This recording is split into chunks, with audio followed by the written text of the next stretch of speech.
feeling so. I've been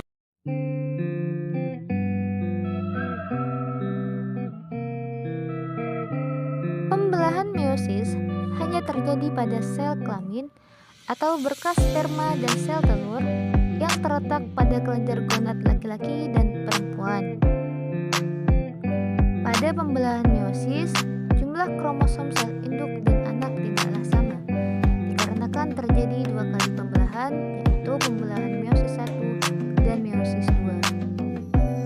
Walaupun meiosis dan mitosis terlihat sama, namun ada beberapa perbedaan mendasar. Pada pembelahan mitosis, dihasilkan dua sel anakan bersifat diploid atau 2N, sedangkan pembelahan meiosis menghasilkan 4 sel anakan bersifat haploid atau N. Pertama terjadi pada tahap profase 1. Pada tahap ini, pasangan kromatid homolog berada pada posisi sejajar. Proses ini dinamakan sinapsis. Proses sinapsis ini membentuk tetrad bivalen, artinya kromosom homolog terlihat sama, namun sebenarnya mengandung gen yang berbeda. Tahap kedua yang membedakan dari pembelahan mitosis adalah crossing over atau pindah silang. Pada tahap ini terjadi pertukaran materi genetik antara kromatid yang tidak identik, sehingga menyebabkan adanya tingkatan gen yang beragam.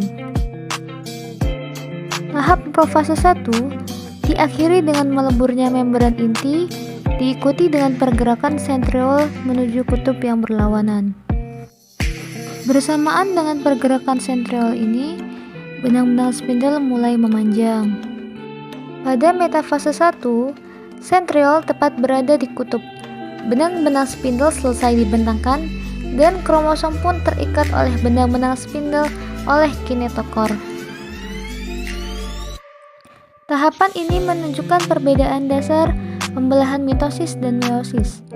Pada meiosis, karena adanya proses sinopsis dan pindah silang, kromosom hanya terikat pada satu benang spindle pada mikrotubula kinetokor. Sedangkan pada pembelahan mitosis, kedua kromatid identik terikat oleh benang spindle dari kedua kutub. Berikutnya pada metafase 1. Kromosom secara acak berjajar pada bidang ekuator membentuk lempeng metafase. Karena berpasangan secara bebas ini menambah kemungkinan adanya keberagaman gen.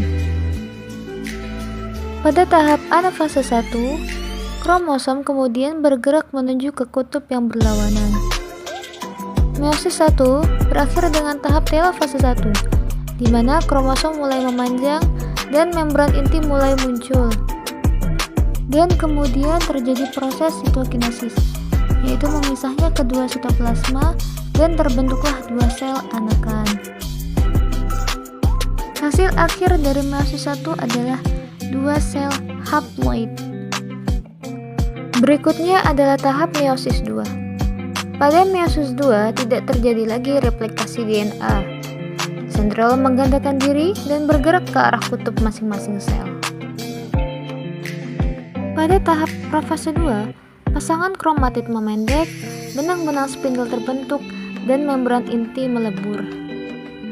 Pada metafase 2, pasangan kromatid terikat pada benang-benang spindle dan kinetokor, kemudian berada pada posisi sejajar pada bidang ekuator, dan membentuk lempeng metafase.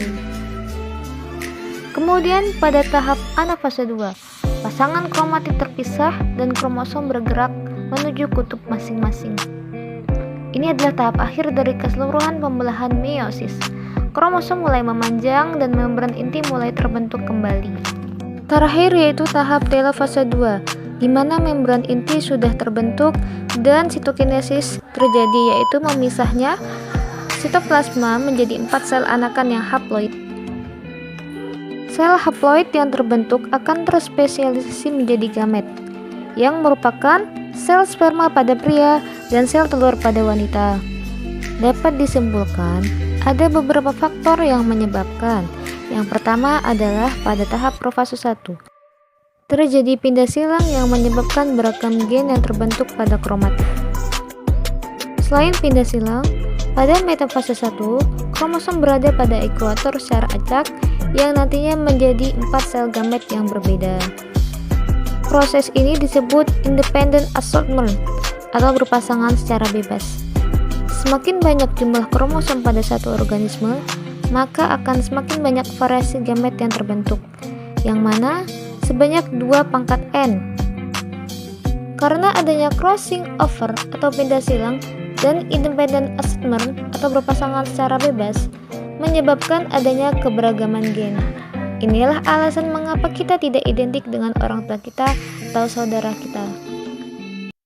Terima kasih telah menonton. Semoga video ini bermanfaat buat kamu.